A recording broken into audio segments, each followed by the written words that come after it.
Bonjour à tous et bienvenue sur ma chaîne YouTube, je m'appelle Vikas Nara. Dans la vidéo d'aujourd'hui, je vais vous expliquer quelques configurations avancées de PowerMTA. Nous les réaliserons dans le fichier de configuration de PowerMTA. Avant de commencer, j'ai également publié ces informations sur mon site web.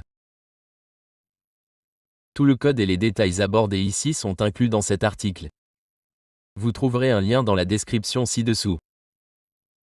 Vous pouvez l'utiliser pour visiter mon site web et appliquer le code que je présente dans cette vidéo.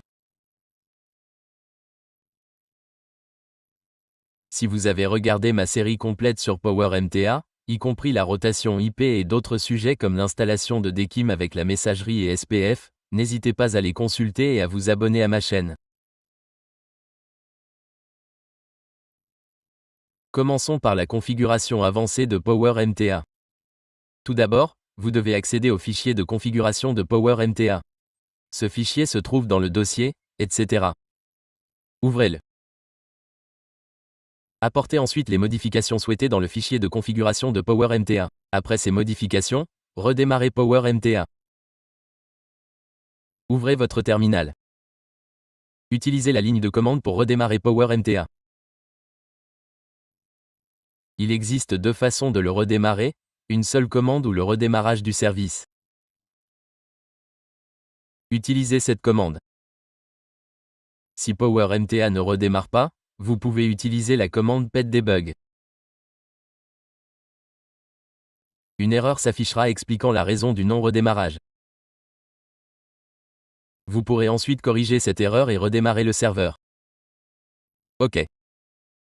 Dans le fichier de configuration, si vous ajoutez un nom d'utilisateur et un mot de passe, l'authentification PMTA source est activée, ce qui devrait également être inclus. Ceci est déjà inclus dans le fichier de configuration que je vous ai fourni. Je vais cependant expliquer quelques fonctionnalités supplémentaires dans cette vidéo. Comment créer une stratégie de distribution pour Gmail, Yahoo, Hotmail et d'autres boîtes aux lettres? Le fichier de configuration est défini par défaut. Je le supprimerai une fois. Je supprimerai les paramètres par défaut et les remplacerai par les paramètres SMTP. Mon identifiant et mon mot de passe seront alors inclus. Après cela, vous devrez les vérifier. Notez que nous définissons automatiquement des limites par message et par domaine, et cela s'applique à l'ensemble du domaine. Cela signifie que les emails seront envoyés au même débit partout.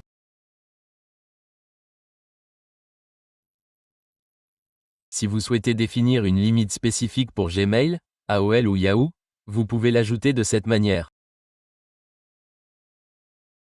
Copiez ce code, puis collez-le dans le code source ici.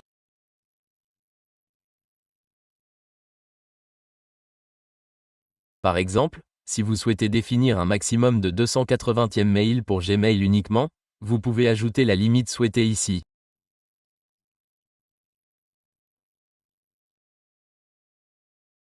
Ensuite, enregistrez-la ici.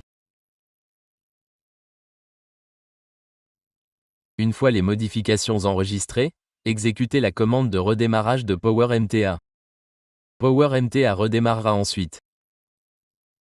En général, certains fournisseurs de services de réception d'email imposent des limitations spécifiques. Certains spécifient qu'un nombre limité d'emails doit provenir d'une même adresse IP. Vous pouvez gérer tout cela ici, par exemple le nombre d'emails destinés à Gmail ou Yahoo. Cette vidéo traite de la configuration des emails.